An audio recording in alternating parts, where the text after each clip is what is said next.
Chapter 3. Some Home Truths. Arrested? You must be joking. For what? I stared at Mum, utterly shocked. I think I was more shocked than if she had said that Dad had been knocked over. When she said she had bad news, I thought, that's her. He's in hospital. But not for a single second would I have guessed he'd been arrested. Your dad was arrested earlier this morning, Mum said.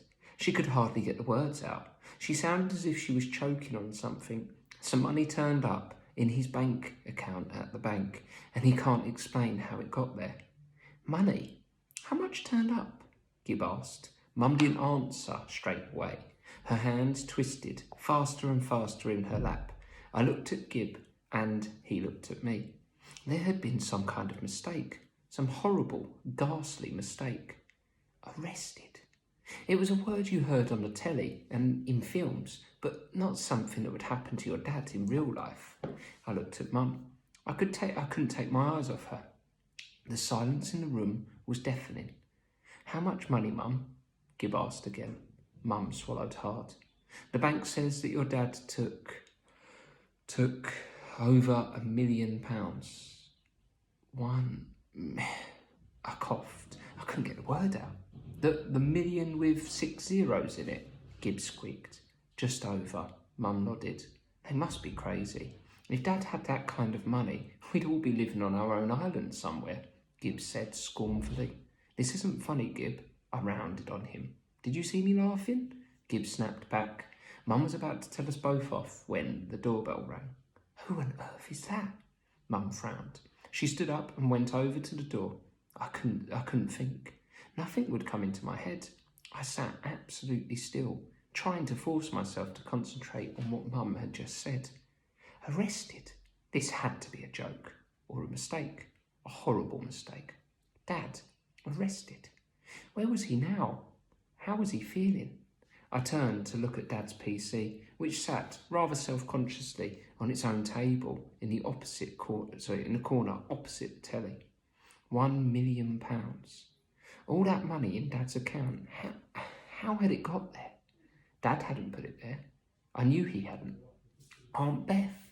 Gib sprang up off the sofa. I turned my head to see Mum follow Aunt Beth and her husband Sebastian into the room. Mum sat down in the armchair, while Aunt Beth sat in the space Gib had left for her on the sofa. Sebastian stood, leaning against the doorframe. Hello, Aunt Beth, I said. I didn't know you were coming round tonight. I had to force myself to speak normally. I wasn't sure if Aunt Beth knew what had happened. Aunt Beth wasn't really our aunt, but that's what we always called her. She and Dad both worked at Universal Bank, although they worked in separate sections of the computing department. They'd known each other for years. I think Aunt Beth was actually matron of honour at Mum and Dad's wedding, so she'd never believed Dad was guilty. She'd be on our side. Aunt Beth was tall, quite a lot taller than Mum. She wore glasses with bright red frames, and her blonde hair was pulled back into its usual ponytail. I'd never seen her hair in any other style. She was wearing her usual tiny gold stud earrings and her necklace with a bee hanging from it that she had bought for herself when she was out shopping with Mum once. I looked past her to Sebastian. I liked Sebastian. He was Aunt Beth's second husband. He didn't really say much, but he smiled at me a lot. Sebastian was the manager of one of the big West End department stores. I've forgotten which one. Hello, Gib. Vicky. Aunt Beth smiled. Do you mind if I have a quick word with your mum? From the forced smile she gave on her face and the anxious look that she gave Mum, I guess she knew all about Dad and the business at the bank. It's all right, Beth. I've already told them what's happened, Mum said wearily. Is there anything I can do for you, Laura? Aunt Beth asked Mum. No, I don't think so. Mum sighed. I just wish I knew what this was all about. David phoned me from the police station, but all he said was that £1 million went missing from the bank, and it was found in his bank account. I'm afraid I don't know much more than that, Aunt Beth apologised. Usually banks like to try and keep this sort of thing quiet, but the sum of money was so large, and David is an employee rather than an anonymous hacker from outside, so the general manager felt she had to call in the police. Why would the bank want to keep it quiet? Gib asked curiously. Surely they've got more chance of getting their money back if they make it public. Because they don't want all the people who keep their money at the bank to think that it isn't safe. Of course, I answered. I didn't ask you. Gib glared at me. You're absolutely right though, Vicky, Aunt Beth replied. It's silly, but there it is. What do you think will happen, Beth? Mum asked her. Aunt Beth shrugged. I don't know. Nothing like this has ever happened at Universal Bank before. But I do think the bank will definitely press charges. They'll want to deter anyone else from trying it. So I guess David will have to appear at a magistrate's court tomorrow. And what happens then depends on the magistrate who gets the case. But I'm sure David will be fine. We all know he didn't do it. I looked up at Sebastian, watching as he brushed the hair off his forehead. He caught me looking at him and smiled. I smiled back. Somehow it was better with Aunt Beth and Sebastian here. I could see that Mum was glad they'd come round. Will Dad be coming home tonight though? I asked, my smile fading. Mum shook her head. I don't know, she sighed. Sebastian, Beth, did you drive here? Do you think you could give me a lift to the police station? I want to be with David. Of course we'll drive you there. Sebastian smiled at Mum. We'll stay with you and drive you back as well if you like. We'll see, Mum replied. I might be there for quite a while. An uncomfortable silence fell over us. I forced myself to break it. Aunt Beth, when exactly did the money go missing? I asked. Last night, or rather in the early hours of this morning, during the batch job run, Aunt Beth replied. What's the batch job run? Gib asked. If you transfer money into or take money out of your bank account, depending on the transaction, the new details don't always show up immediately, Aunt Beth explained. All the details that aren't updated straight away are stored in a file on the bank's computers, but the file doesn't get used until the bank's batch job reads the file each night. Then the results of each overnight transaction are held in the transaction log file. Is the batch job just a computer program then? Gib asked. Since when have you been so interested in computer programming? You hate the subject. I scowled at him. He was just doing it to impress Aunt Beth. He only went near Dad's PC to play games. Dad and I were the ones who used it for programming and analytical stuff. ICT at school was my brother's worst subject. Gib glared at me.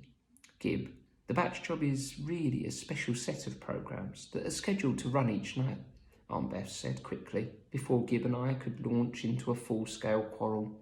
I was barely listening. Something else had popped into my mind.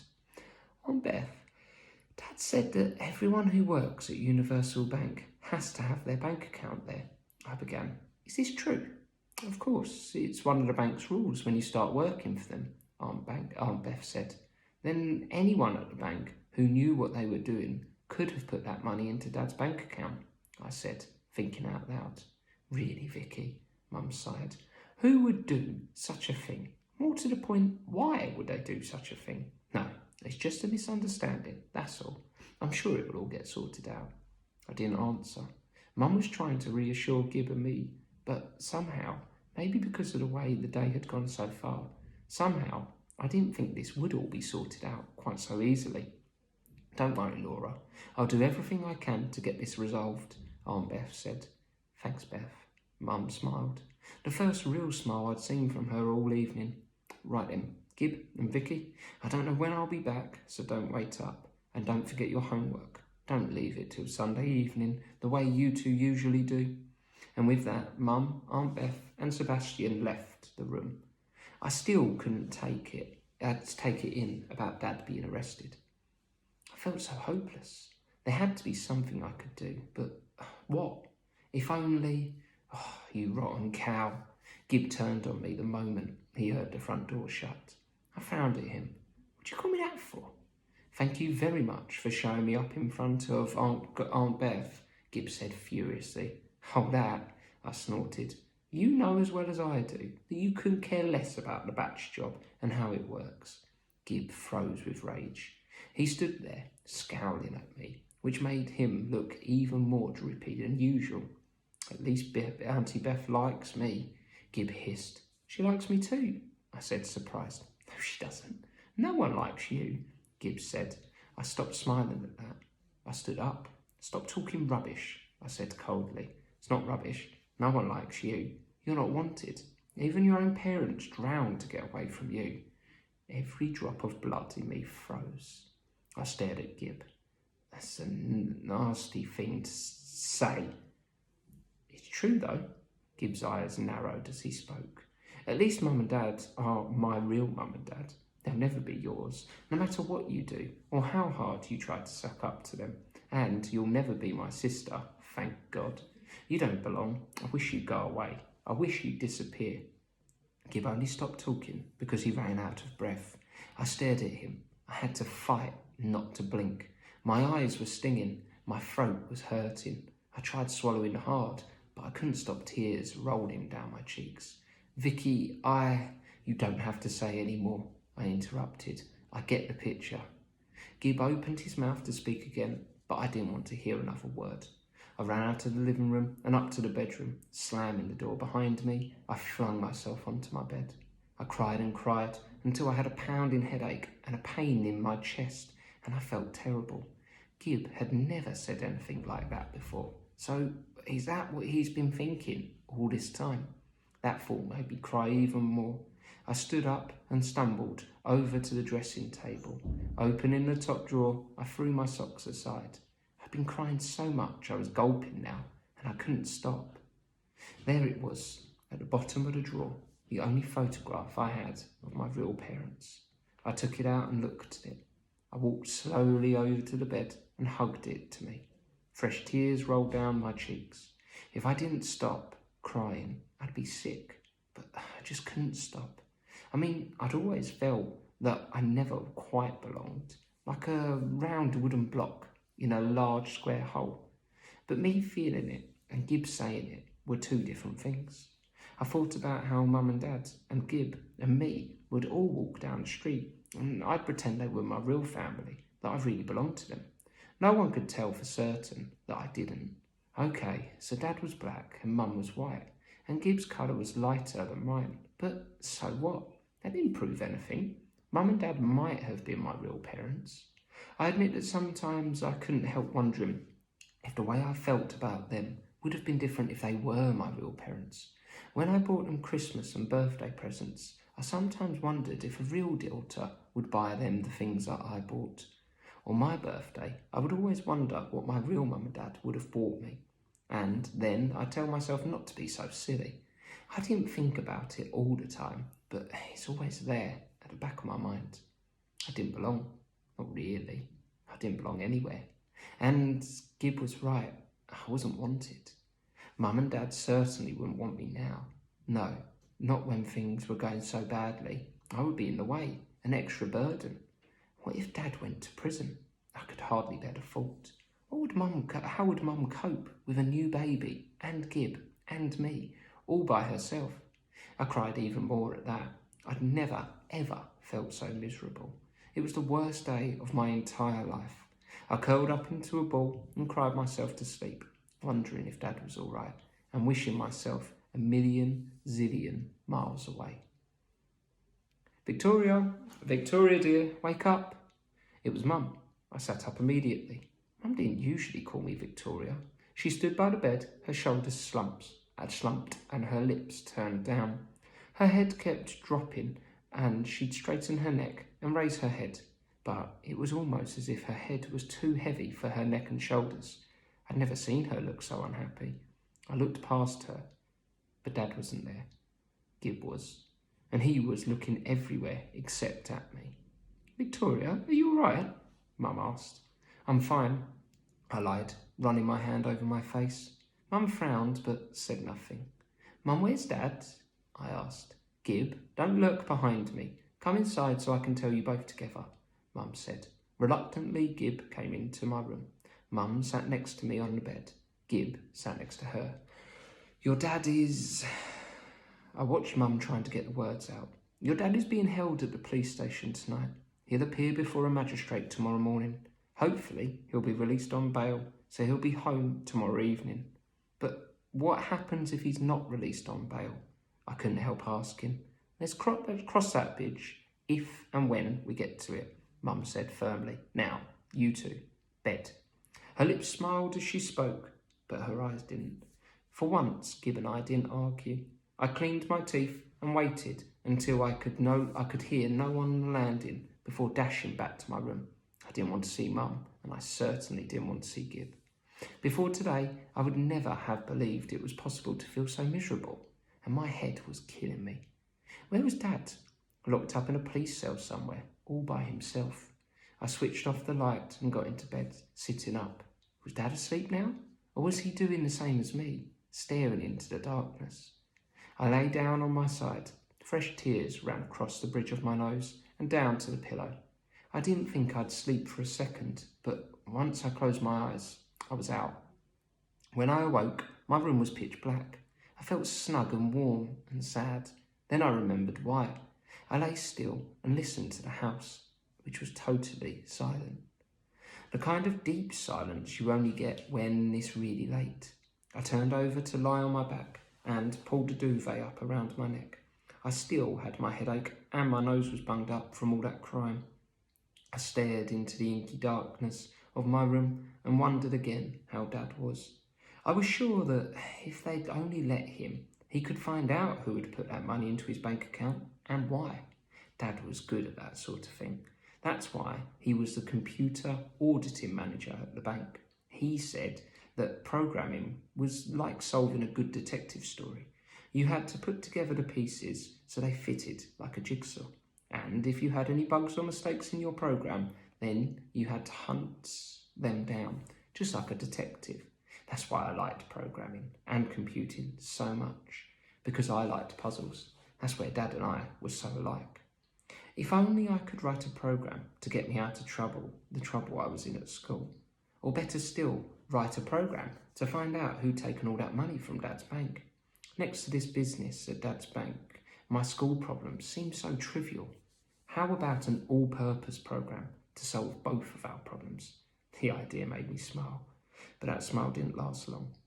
Yeah, I thought sadly, give Dad a couple of days and he could solve this puzzle, no problem. Only Dad wasn't here, but I was. I sat up in bed at that thought, and the more I thought about it, the more I kicked myself for not having thought of it sooner. I could find out who put that money in Dad's account. Why not? Dad's PC was downstairs, and I knew how to set it up so that I could dial into Universal Bank's computer. I even knew the password for Dad's 2 accounts, although Dad didn't know I knew, so logging on would be no problem. Yeah, why not? I said to myself. For the first time in what seemed like ages, I actually felt better. Dad was always telling me that there was no way to do anything on the computer at Universal Bank without leaving some trace of it somewhere in the system. All I had to do was find that trace and backtrack. I would go through all the necessary files to see what I could. And I wasn't going to leave it until the morning either. There's no time like the present, I said to myself. I switched on my bedside lamp, then immediately switched it off again. Mum was such a light sleeper that she could wake at the sound of a feather being dropped on the landing carpet. I had to make sure I made no noise. I felt around in the darkness for my slippers and shook them out to get rid of any stray spiders before putting them on my feet. As it was Saturday, Mum and Gib might sleep in a bit later. I stood up slowly and crept across the room. My eyes were accustomed to the darkness now, but I didn't want to take any chances. Every step was cautious. It took me a good 2 minutes to turn the door handle because I had to be so careful not to make any noise. Then I crept along the landing. Mum's door was shut, as was Gib's. I stared at Gib's door for a few seconds before moving on. No doubt he was really pleased with himself for making me cry. Well, he'll never make me cry again. I promised myself, never. I crept down the stairs, making sure I didn't step in the middle of any of them, where they might creak. That took me ages, but it didn't matter. I was going to prove that Dad was innocent.